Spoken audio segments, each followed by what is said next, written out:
নমস্কাৰ শিক্ষাৰ্থীসকল ই-কক্সাৰ এটা নতুন ভিডিঅ'লৈ তোমালোকক স্বাগতম জনাইছো মই তোমালোকৰ জ্যোতি বাইদেউ আজি আমি পঢ়িব লোৱা বিষয়টো হৈছে উত্তৰ পূব ভাৰতৰ পাঠভিত্তিক অনুশীলনীৰ প্ৰশ্নসমূহ যোৱা ক্লাছত আমি এইটো পাঠৰ আলোচনা কৰি আহিছো আজি আমি ইয়াৰে পাঠভিত্তিক অনুশীলনীত থকা প্ৰশ্নসমূহ আলোচনা কৰিব ওলাইছো আহাচোন এই প্ৰশ্নসমূহ চাও অনুশীলনী প্ৰথম প্ৰশ্নত আছে উত্তৰ পূব ভাৰতৰ কোনখন ৰাজ্যক আগতে নেফা বুলি জনা যায় উত্তৰ পূব ভাৰতৰ কোনখন ৰাজ্যক নেফা বুলি জনা যায় তোমালোকে ক'ব পাৰিবানে আমি জানো উত্তৰ পূব ভাৰতৰ অৰুণাচল প্ৰদেশক আগতে নেফা বুলি জনা যায় ঠিক আছে তাৰ পিছৰ খ নম্বৰ প্ৰশ্নটো হৈছে কোনখন ৰাজ্যৰ ঠেক সমভূমি অংশই উত্তৰ পূব ভাৰতক ভাৰতৰ ভূখণ্ডৰ লগত সংযোগ কৰিছে গতিকে আমি কৈছিলো নহয় যেটো আমাৰ চিকেন নেক আছিল হয়নে হেখিনি কি আছিল উত্তৰ পূব ভাৰতৰ কোনখিনি অংশ পশ্চিম বংগৰ ঠেক সমভূমি অংশই উত্তৰ পূব ভাৰতৰ ভূখণ্ডৰ লগত সংযোগ কৰিছে ঠিক আছে তাৰ পিছৰ প্ৰশ্ন উত্তৰ পূব ভাৰতৰ প্ৰধান নদী কেইখন আৰু কি কি উত্তৰ পূব ভাৰতৰ প্ৰধান নদী আমি যদি ৰাজ্য হিচাপে চাও সেই ৰাজ্য হিচাপে আমি নদী কেইখন লিখি দিছো তোমালোকে চোৱা অসমত কি আছে ব্ৰহ্মপুত্ৰ আৰু বৰাক আৰু যেহেতু উপনৈৰ কথা কৈছে এই ব্ৰহ্মপুত্ৰ বৰাকৰ সোৱণশিৰি মানা জিয়াভৰালী বুঢ়ীদিহিং কপিলি ধনশিৰি ঠিক আছে এইবিলাক হৈছে উপনৈ বিলাকৰ নাম তাৰছত আছে অৰুণাচল প্ৰদেশৰ লুইত সোৱণশিৰি চিয়াং জিয়াভৰালী ত্ৰিপুৰাৰ আকৌ কি আছে চোৱাচোন পেনি গুমুটি ধলাই মুহৰি ঠিক আছে তাৰ পিছত মণিপুৰৰ কি আছে চাওহাচোন মণিপুৰৰ হৈছে বৰাক ইম্ফল ইৰিল তাৰ পিছত নাগালেণ্ডৰ কি আছে ঝুমকি দয়াং তিজু ঠিক আছে ঝুমকি দয়াং তিজু মিজোৰামৰ কি আছে কালাডন তুইভাই খুনাই তলং আৰু লংগাই ঠিক আছে এইকেইটা হৈছে এই আমাৰ উত্তৰ পূব ভাৰতৰ প্ৰধান নৈ উপনৈসমূহ ঠিক আছে তাৰ পিছত মেঘালয়ত কি আছিলে উমট্ৰু দিগাৰু বুলি কয় উমিয়াম আৰু বৰাপানী উমেশ্বৰী আৰু দুধনৈ গতিকে গোটেইকেইখন ৰাজ্যৰ কিকেইখন উপনৈ আৰু নৈ প্ৰধান হয় হেয়া লিখিছো গতিকে তাৰ পিছৰ প্ৰশ্নটো চোৱাচোন পাহাৰীয়া অঞ্চলত কিয় আমাৰ কৃষি কাৰ্য আগবঢ়া নহয় সমভূমি অঞ্চলত কিয় কৃষি কাৰ্য আগবঢ়া হয় গতিকে ইয়াৰে প্ৰশ্নৰ উত্তৰটো চাও আমি সমভূমি অঞ্চলত থকা ৰাজ্য কেইখন কৃষিৰ ক্ষেত্ৰত আগবঢ়া হয় তুলনামূলকভাৱে পাহাৰীয়া অঞ্চলতকৈ সমভূমি অঞ্চলত কৃষি কাৰ্য কৰিবলৈ সুবিধাজনক হয় পাহাৰীয়া অঞ্চলবোৰলৈ উচ্চতাৰ বাবে কৃষিৰ প্ৰয়োজনীয় সামগ্ৰীবোৰ কঢ়িয়াই নিয়াত অসুবিধা থাকে মাটি উখুৰা মুখুৰা হোৱাৰ বাবে চহাবলৈ কষ্টকৰ হয়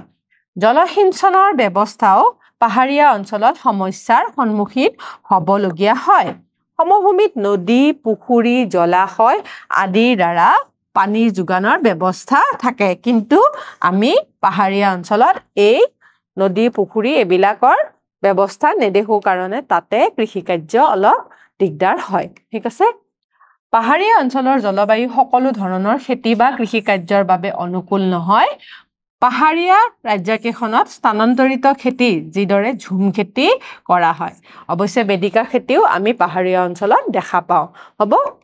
তাৰ পিছৰ প্ৰশ্নটো চোৱাচোন উত্তৰ পূব ভাৰতৰ কোনখন ৰাজ্য উদ্যোগৰ ক্ষেত্ৰত আগবঢ়া বুলি সুধিছে উত্তৰ পূব ভাৰতৰ অসম উদ্যোগৰ ক্ষেত্ৰত আগবঢ়া বুলি আমি ক'ব পাৰো কাৰণ অসম সমভূমি জেগাত আছে আৰু ইয়াতে উদ্যোগ স্থাপন কৰাটো সহজ হৈ পৰে পাহাৰীয়া অঞ্চলত অলপ অসুবিধা হয় ঠিক আছে পাহাৰীয়া অঞ্চলত কেনে ধৰণৰ খেতি কৰা হয় 50টা মান শব্দৰ বিষয়ে লিখিব দিছে তোমালোকে জানাই পাহাৰীয়া অঞ্চলত আমি ঝুম খেতি কৰিব পাৰো হয়নে গতিকে আমি কিদৰে লিখিম চাওহাচোন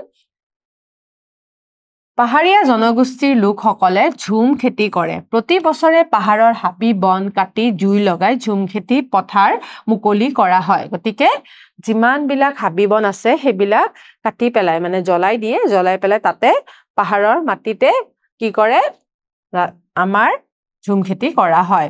মাটি খিনি মুকলি কৰাৰ পিছত তাত পৰম্পৰাগতে সা-সঁজুলিৰে মাটি চহাই কৃষি কাৰ্য কৰা হয় পাহাৰত ঝুম পদ্ধতিৰে খেতি কৰি আলু কচু হালধি কল তিল ধান আদি বিভিন্ন শস্য উৎপাদন কৰা হয় গতিকে ঝুম খেতি কিদৰে কৰা হয় হাবি বনবিলাক কাটি পেলাই জুই লগাই দিয়া হয় আৰু তাৰে মাটিবিলাক আমাৰ ঝুম খেতি কৰা হয় আৰু এইবিলাকত আলু কচু হালধি কল তিল ধান আদি খেতি কৰা হয় 2-3 বছৰ মান এডখৰ কৃষিভূমি ব্যৱহাৰ কৰাৰ পিছত সেই ঠাই এৰি আন এঠাইত খেতিৰ বাবে মাটি মুকলি কৰা হয় গতিকে 2-3 বছৰহে তাতে কি কৰে খেতি কৰে তাৰ পিছত বেলেগ ঠাইত খেতি কৰে ঠিক আছে এবাৰ আমি খালি ঠাই পূৰণ কৰো উত্তৰ পূব ভাৰতৰ 7খন ৰাজ্যৰ মুঠ মাটিকালি কিমান হয় উত্তৰ পূব ভাৰতৰ 7খন ৰাজ্যৰ মুঠ মাটিকালি হৈছে 2,62,179 বৰ্গ কিলোমিটাৰ ঠিক আছে 2,62,179 বৰ্গ কিলোমিটাৰ হৈছে উত্তৰ পূব ভাৰতৰ 7খন ৰাজ্যৰ মুঠ মাটিকালি ঠিক আছে উত্তৰ পূব অঞ্চলৰ দেশ উত্তৰ অক্ষাংশৰ পৰা দেশ উত্তৰ অক্ষাংশলৈকে বিস্তৃত হৈ আছে গতিকে কিমান আছে 20 ডিগ্ৰীৰ পৰা 29 ডিগ্ৰী 30 মিনিট উত্তৰ অক্ষাংশলৈকে বিস্তৃত হৈ আছে ঠিক আছে গতিকে 20ৰ পৰা আমাৰ 29 ডিগ্ৰী 30 মিনিটলৈকে উত্তৰ অক্ষাংশলৈকে উত্তৰ পূব ভাৰতখন আছে ঠিক আছে তাৰ পিছৰ প্ৰশ্নটো চাওঁহাচোন উত্তৰ পূব মৌচুমীয় বতাহ দেশ কালত বয় উত্তৰ পূব মৌচুমীয় বতাহ আমাৰ শীতকালত বয় ঠিক আছে গ্ৰীষ্মকালত আমাৰ দক্ষিণ পশ্চিমীয় ঠিক আছে দক্ষিণ পশ্চিমীয় মৌচুমী বতাহ বয় আৰু উত্তৰ পূব মৌচুমী বতাহ আমাৰ শীতকালত বয় কাৰণে আমাৰ ইয়াতে শীতকালত আমি বৰষুণ হোৱাও দেখা পাওঁ ঠিক আছে তাৰ পিছত ঘ নম্বৰটো চোৱা উত্তৰ পূব ভাৰততে মুঠতে 8খন ৰাজ্য আছে গতিকে ইয়াতে আমি 8খন শব্দটো লিখিম তোমালোকে জানা ছিকিম আমাৰ নতুন সংযোজিত এখন ৰাজ্য হয় আগতে 7খন আছিল এতিয়া 8খন হৈছে ঠিক আছে তাৰ পিছত 9 নম্বৰটো হৈছে দেশ উত্তৰ পূব ভাৰতৰ একেবাৰে দক্ষিণ ফালে থকা ৰাজ্য হয় দক্ষিণ ফালে থকা ৰাজ্যটো মানে একেবাৰে তললে কি আছে তললে আছে মিজোৰাম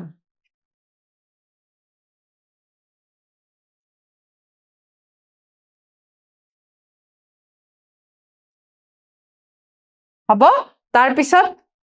আমাৰ 4 নম্বৰ প্ৰশ্নটো চাওঁচোন উত্তৰ পূব ভাৰতৰ মানচিত্ৰ এখন আঁকি তলত দিয়াবোৰ যথাস্থানত বহুৱাব দিছে গতিকে উত্তৰ পূব ভাৰতৰ চাৰিসীমা প্ৰথমতে বহাব দিছে ব্ৰহ্মপুত্ৰৰ বৰাক নদী অসম মেঘালয় মণিপুৰৰ ৰাজধানী নামৰূপ সাৰ কাৰখানা পৰ্যটন ক্ষেত্ৰ টাৱাং ঠিক আছে প্ৰথমটো আমি উত্তৰ পূব ভাৰতৰ চাৰিসীমা লিখিমচোন চাওঁ কি লিখিব লাগিব আমি যদি দিশকেইটা লিখি লওঁ এফালে উত্তৰ দক্ষিণ পূব পশ্চিম হ'ব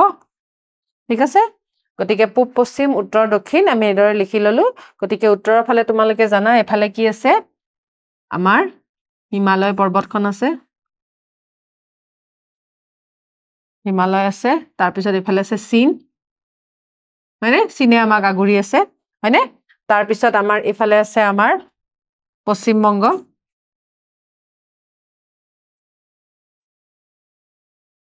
এফালে আছে আমাৰ বাংলাদেশ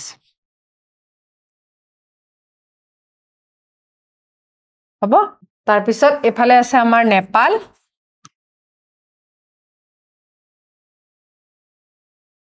ভূটান হয়নে ভূটানখন আমাৰ একেবাৰে কাষতে আছে হয়নে তাৰপিছত এফালে আছে আমাৰ ম্যানমাৰো আমাৰ কাষতে আছে ঠিক আছে হিমালয় পৰ্বতখন ওপৰত আছে গতিকে দেশ হিচাপে আমাৰ নেপাল ভূটান চীন ম্যানমাৰ আৰু বাংলাদেশ আছে আৰু এফালে আমাৰ ৰাজ্যখন আছে ঠিক আছে বুজি পালা নেপাল ভূটান চীন আৰু ম্যানমাৰ তাৰ পিছত এফালে আছে বাংলাদেশ হ'ব তাৰ পিছত আমাৰ কি পইণ্টটো দিছে চোৱাচোন ব্ৰহ্মপুত্ৰ আৰু বৰাক নদীৰ বিষয়ে তোমালোকে জানাই যে অসমৰ দুখন প্ৰধান নদী গতিকে বৰাক আৰু ব্ৰহ্মপুত্ৰ কিহৰ মাজেৰে গৈছে অসমৰ মাজেৰে গৈছে ব্ৰহ্মপুত্ৰ নদীখন আৰু বৰাক নদীখন আমাৰ বৰাক নদী উপত্যকাৰ মাজেৰে গৈছে ঠিক আছে এইকেইখন হৈছে ব্ৰহ্মপুত্ৰ আৰু বৰাক নদী ঠিক আছে তাৰ আগৰ পইণ্টটো কি দিছে অসম মেঘালয় মণিপুৰৰ ৰাজধানী গতিকে অসমৰ ৰাজধানী কি দিছপুৰ হয়নে গতিকে অসমৰ ৰাজধানী হৈছে ইয়াতে তাৰপিছত মেঘালয়ৰ ৰাজধানী কি মেঘালয়ৰ ৰাজধানী হৈছে শিলং ঠিক আছে ইয়াতে আছে তাৰপিছত মণিপুৰৰ ৰাজধানী কি মণিপুৰৰ ৰাজধানী হৈছে ইম্ফল ইয়াতে আছে ঠিক আছে মণিপুৰৰ ৰাজধানী হৈছে ইম্ফল তাৰ পিছত খ নম্বৰ প্ৰশ্নটো দিছে নামৰূপ সাৰ কাৰখানা ক'ত আছে নামৰূপ আমাৰ ক'ত আছে নামৰূপ আমাৰ আছে ডিব্ৰুগড় ডিস্ট্ৰিক্টত গতিকে ডিব্ৰুগড় এখিনিত আছে গতিকে ইয়াতে আছে নামৰূপ সাৰ কাৰখানা ঠিক আছে তাৰ আগৰ পইণ্টটো কি দিছে চোৱাচোন তাতে দিছে পৰ্যটন ক্ষেত্ৰ টাৱাং টাৱাং ক'ত আছে টাৱাং আছে অৰুণাচল প্ৰদেশত ঠিক আছে ইয়াতে আছে আমাৰ অৰুণাচল প্ৰদেশখন আৰু টাৱাং আছে অৰুণাচল প্ৰদেশত গতিকে আমি এইদৰে মানচিত্ৰখন বিভিন্ন ৰঙেৰে আঁকি দেখুৱাব পাৰো গতিকে ছাত্ৰ ছাত্ৰীসকল আজি আমি পাঠভিত্তিক অনুশীলনীৰ প্ৰশ্নসমূহ নিশ্চয় তোমালোকে বুজি পাইছা অহা ক্লাছত এটা নতুন পাঠৰ জৰিয়তে তোমালোকৰ মাজলৈ আকৌ আহিম তেতিয়ালৈ ধন্যবাদ